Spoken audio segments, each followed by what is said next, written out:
Alright बेटा, मैंने आपसे सवाल पूछा कि आपके पास 10th में कितने सब्जेक्ट थे, तो पहला जवाब आया सर 5, फिर इमीडिएट रिएक्ट हुआ 6। पहले जवाब आया 5 और फिर बाद में क्या बोला गया 6। सर ऐसा क्यों?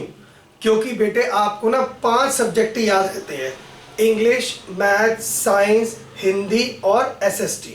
आपको यही 5 याद रहते हैं, ठीक है। सर फिर छठा क्यों नहीं याद रहता?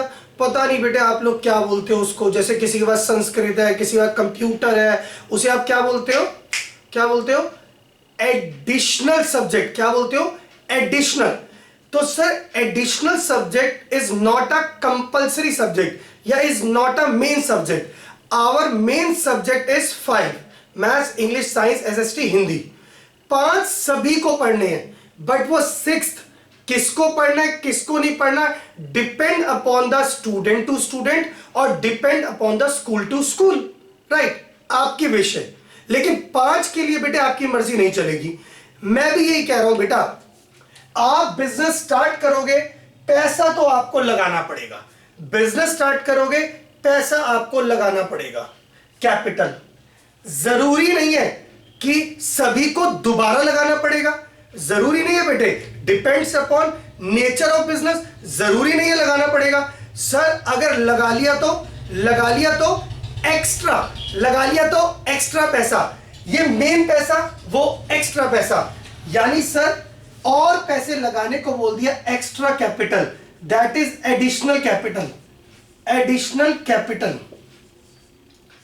आप इसे बोल सकते हो फर्दर कैपिटल, या आप इसे बोल सकते हैं बेटे फ्रेश कैपिटल।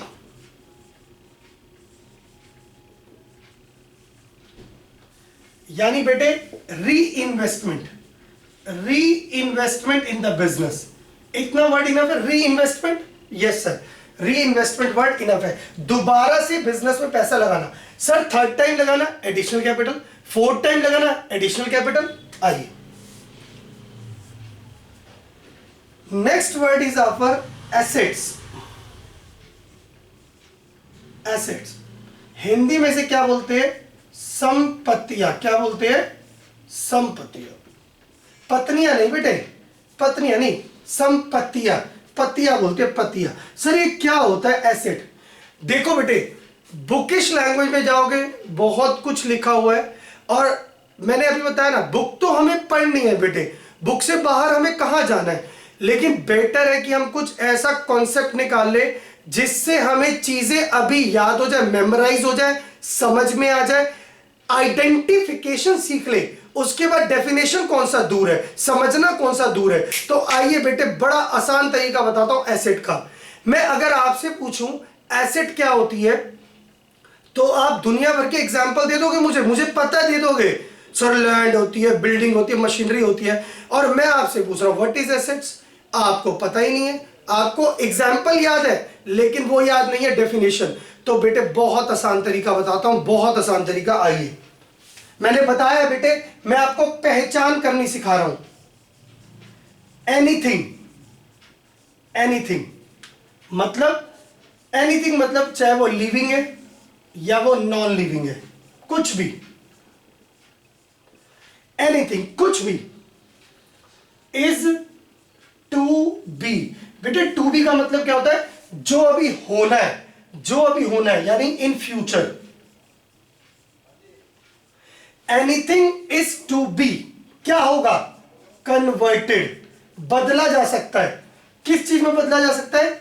Into cash.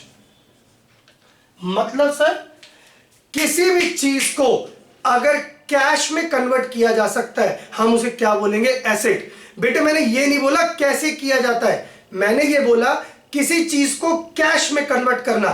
पैसे आएंगे, पैसे आएंगे, जिस चीज से पैसे मिल सकते हैं, कोई चीज हम एक्सचेंज करके कैसे ना कैसे करके पैसे मिल सकते हैं, हम उसे क्या बोलते हैं? एसेट्स।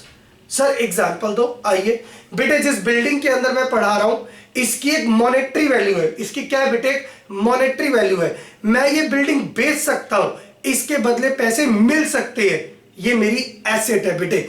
मैंने ये नहीं बोला पैसे मिलेंगे ही मिलेंगे, पैसे मिल सकते हैं। बेटे यहां का फर्नीचर मैं जब भी चाहूं इसे कैश में कन्वर्ट कर सकता हूं, एसेट है।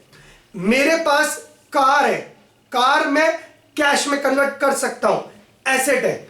मेरा लैपटॉप, मेरा कंप्यूटर, आप समझ रहे हैं? Yes sir. Like example, land, building,